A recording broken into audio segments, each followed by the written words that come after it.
नमस्कार बंधुगण, आपण मानक आम एई एमएनटेक ओडिया चैनल को स्वागत। एबे राशन कार्ड रे 5 किलो बदल रे 10 किलो चाउल मिलिबो। एबे राशन कार्ड को नहीं आउ एक खुशी खबर आसीगला। राशन कार्ड हिताधिकारी पई खुशी खबर, मुंड पिछा बढ़ी पारे चाउल। आगरु राशन कार्ड धारी को 5 किलो चाउल मिलुथिला, हेले एबे सरकार अधिक चाउल देबाकू चिंता करुथिबा जणा जाईछि। हिताधिकारी को 5 किलो चाउल पर्याप्त हेउनथिबा जानी सरकार परिमाण रे परिवर्तन आनिबाकू चिंता करुचंती।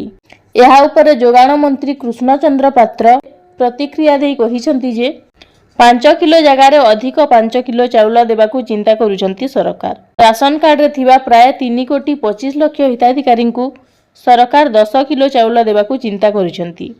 खूब शीघ्र मुख्यमंत्री मोहन चरण माझी एहा उपरे निष्पत्ति नेबे। गरीब हिताधिकारी को 5 किलो चाउल पर्याप्त हेउनथिबारु एही परिवर्तन करिबाकू चिंता करुछंती जोगाण विभाग।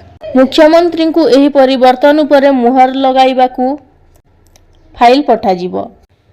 बीजेडी नेता कहउथिले जे डबल इंजिन सरकार लोके हैरान हेउचंती। राज्य कथा केंद्र सुनु नाही, भारतीय खाद्य निगम चाउल पठाउ नाही। तेबे एहाकू नै राशन कार्ड को नै हेबाकू जाउची बड़ परिवर्तन। एबे मुंड पिछा 5 किलो परिवर्ते मिलिबो 10 किलो चाउल। तेबे आपणकर जदि राशन कार्ड थिबो आपण मध्य ए सुविधार लाभ उठाई पारिबे। तो एटा थिला अपडेट जहा मु आपणकू जणै देली। तो एही भली अनेक गुडी इन्फॉर्मेटिव वीडियो देखिबा पई हम चैनल को सब्सक्राइब करंतु। धन्यवाद।